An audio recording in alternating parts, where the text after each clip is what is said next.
Assalamualaikum, dear students. I am here with you in your chemistry class. Today we will solve our next short questions. Open your book at page 73. Today we will solve the questions number 7. What type of covalent bond is formed in nitrogen molecule? अज़ीज़ तलबा, इस सवाल का answer इसी question में मौजूद है। What type of covalent bond, इसमें आपने व्हाट टाइप ऑफ को काट देना है, उसकी जगह पे आ जाना है triple covalent bond is formed in nitrogen molecule. For example, nitrogen के दो एटम के दरमियान 3 स्मॉल लाइंस आपने लगानी है जो कि ट्रिपल कोवलेंट बॉन्ड को रिप्रेजेंट करती हैं।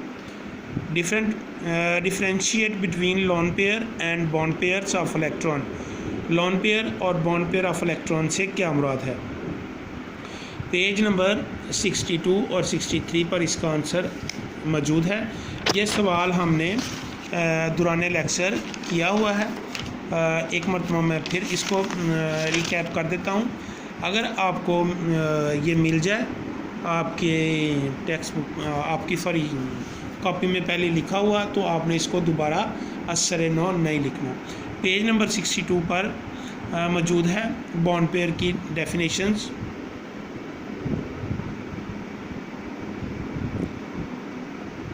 The electrons that pair up to form a chemical bond called bond pair of electrons, यानी ऐसे इलेक्ट्रॉन जो कि किसी भी बॉन्ड की फॉर्मेशन में हिस्सा लेते हैं उनको हम क्या बोलते हैं? Bond pair electrons. 63 पेज के ऊपर लोन पेयर की डेफिनेशन है। दूसरे पैराग्राफ में डेटिव कोवलेंट बॉन्ड की the non-bonded electron pairs available on an atom, like the available on nitrogen in ammonia। ये वाला ऊपर जो 2 डॉट लगे हुए हैं ये हमारे पास लोन पेयर्स हैं, is called lone pair. Next question number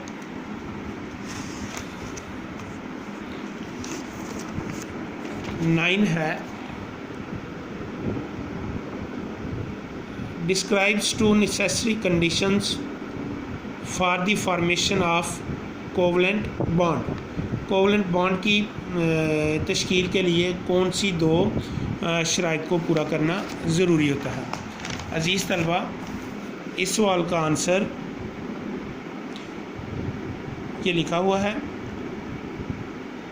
पहली कंडीशन है, the first condition, the electronegativity difference between atoms must be less than 1.7।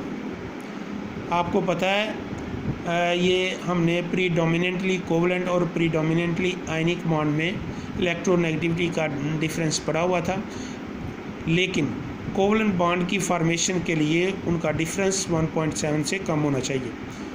Condition number 2 है, the attractive forces between approaching atoms must dominate repulsive forces to form a bond. जब 2 atom एक दूसरे के करीब आते हैं तो उनके इलेक्ट्रॉन एक दूसरे को रिपल्स भी करते हैं, लेकिन उनके दरमियान अट्रैक्टिव फोर्सेस भी होती है। बॉन्ड फॉर्मेशन उसी वक्त होगी जब attractive forces greater than repulsive forces हो। अज़ीज़ तलबा, इन दोनों सवालात को, इन तीनों सवालात को अपने कॉपी पे लिखना भी है और याद भी करना है। अस्सलामु अलैकुम।